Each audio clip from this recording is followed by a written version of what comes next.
Education is not preparation for life. Education is life itself.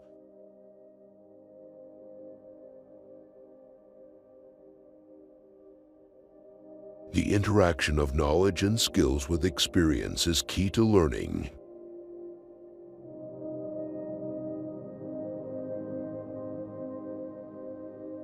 All genuine learning comes through experience.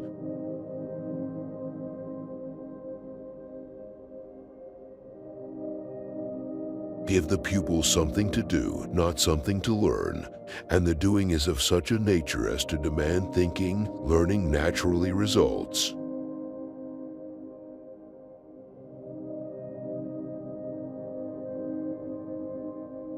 Democracy has to be born anew every generation, and education is its midwife.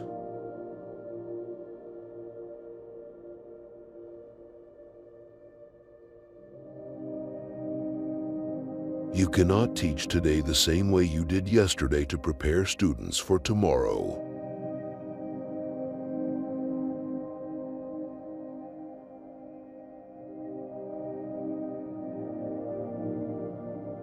The most important attitude that can be formed is that of desire to go on learning.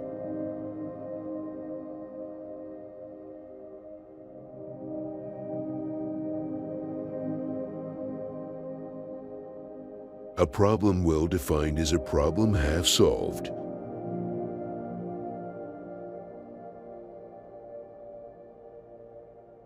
I believe that education is the fundamental method of social progress and reform.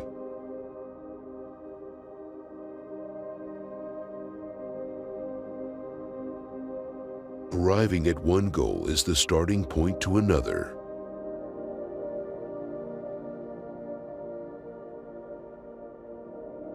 The deepest urge in human nature is the desire to feel important.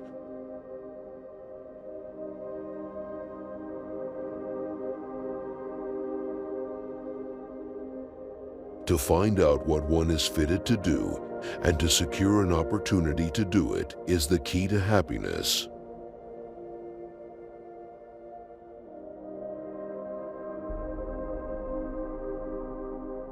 The goal of education is to enable individuals to continue their education.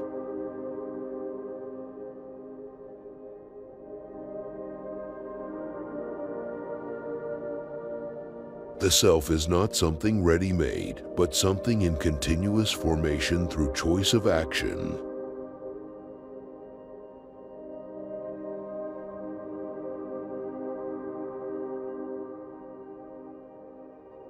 Education is not an affair of telling and being told, but an active and constructive process.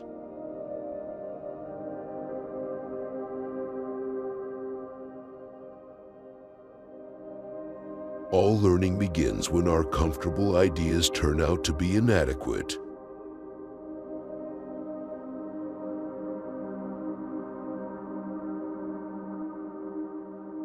Failure is instructive. The person who really thinks learns quite as much from his failures as from his successes.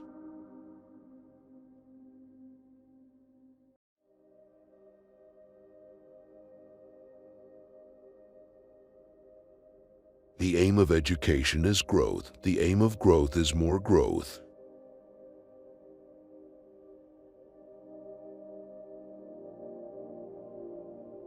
What the best and wisest parent wants for his own child, that must community want for all its children.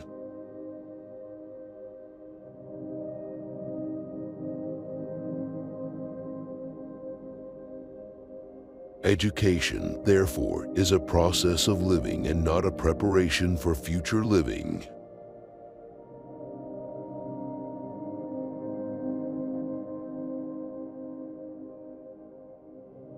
It is a familiar and significant saying that a problem well put is half solved.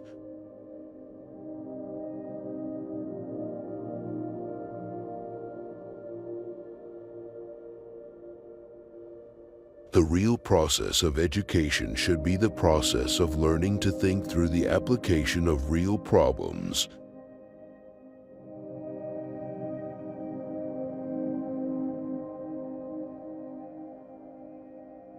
Inference is always an invasion of the unknown, a leap from the known.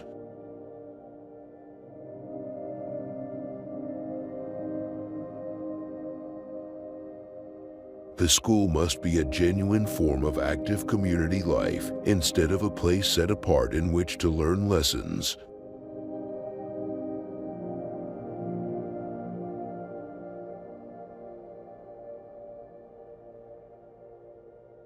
Art is not the possession of the few who are recognized writers, painters, musicians. It is the authentic expression of any and all individuality.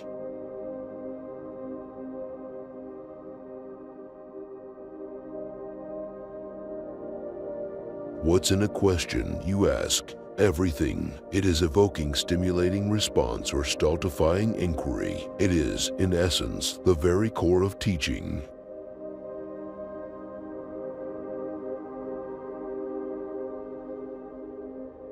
Every great advance in science has issued from a new audacity of imagination.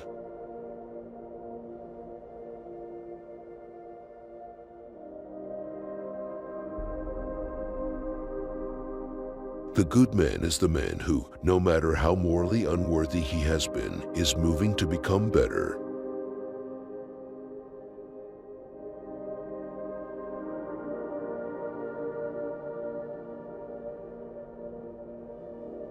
Not perfection as a final goal, but the ever-enduring process of perfecting, maturing, refining is the aim of living.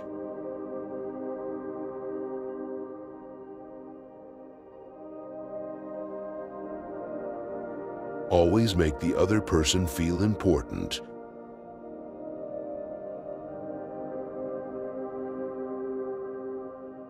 Creative thinking will improve as we relate the new fact to the old and all facts to each other.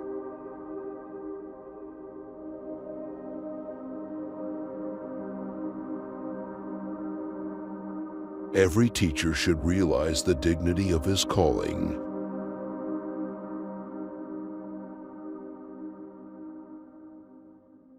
The origin of thinking is some perplexity, confusion, or doubt.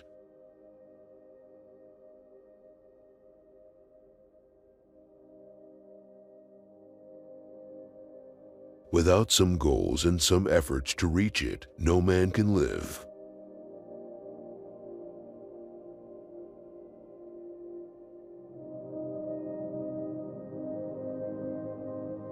We only think when we are confronted with problems.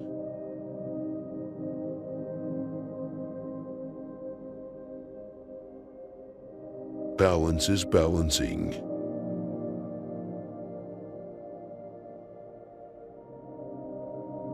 One can think effectively only when one is willing to endure suspense and to undergo the trouble of searching.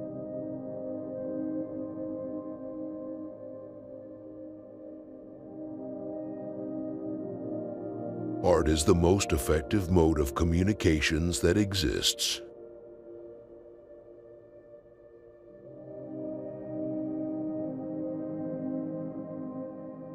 There's all the difference in the world between having something to say and having to say something.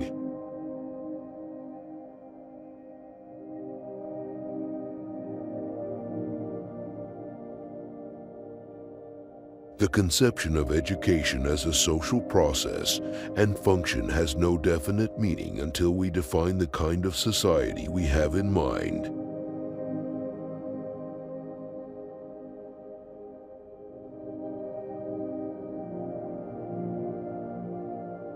Education, in its broadest sense, is the means of this social continuity of life.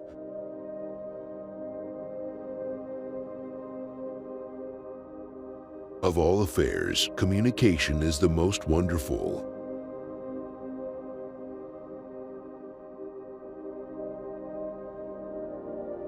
Things gain meaning by being used in a shared experience or joint action.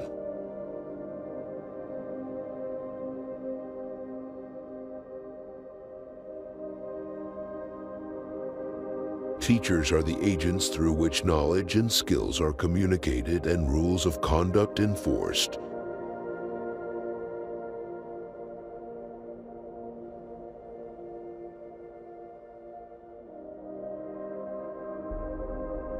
skepticism, the mark and even the pose of the educated mind.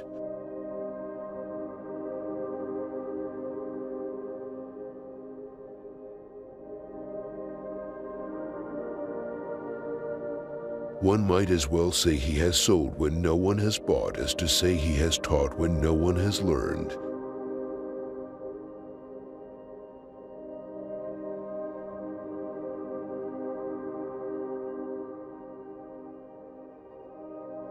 Politics is the shadow cast on society by big business.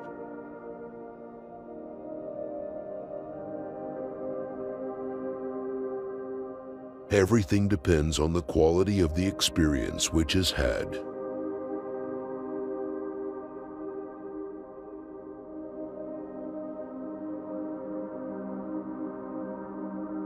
Knowledge falters when imagination clips its wings or fears to use them.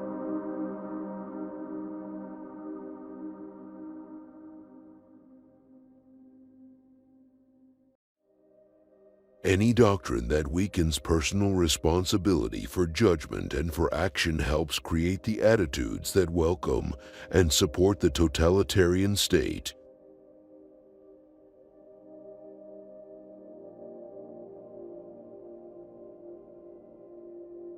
Independent, self-reliant people would be a counterproductive anachronism in the collective society of the future where people will be defined by their associations.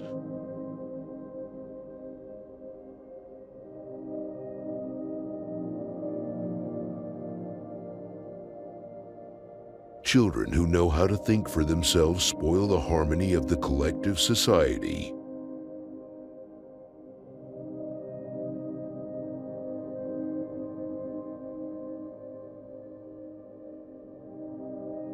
I believe that the school must represent present life, life as real and vital to the child as that which he carries on in the home, in the neighborhood, or on the playground.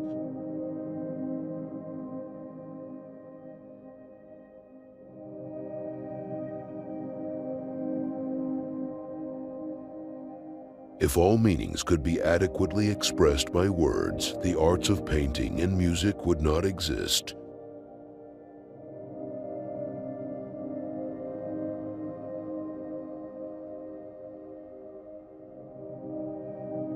We can have facts without thinking, but we cannot have thinking without facts.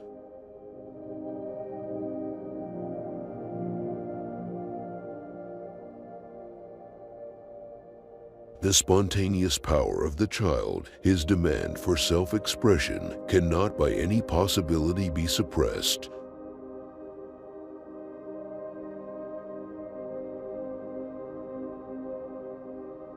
Education as growth or maturity should be an ever-present process.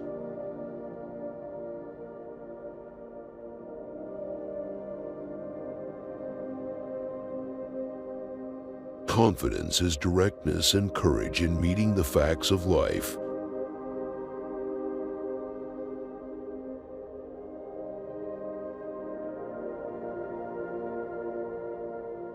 Hunger not to have, but to be.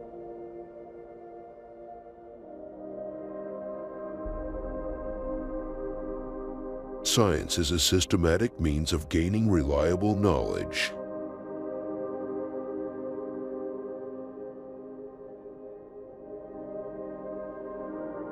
Purposeful action is thus the goal of all that is truly educative.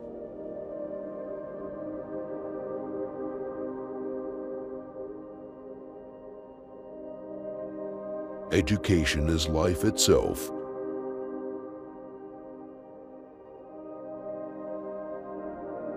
Anyone who has begun to think places some portion of the world in jeopardy.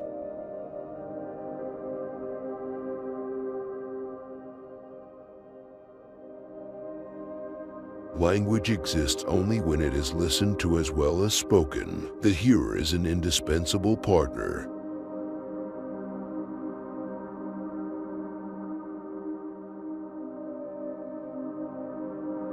No man's credit is as good as his money.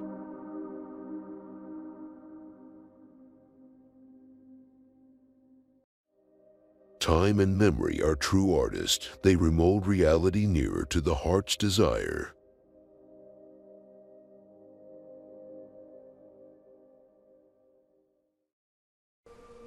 Which of the quotes do you like the most? Please leave a comment and don't forget to subscribe to our channel.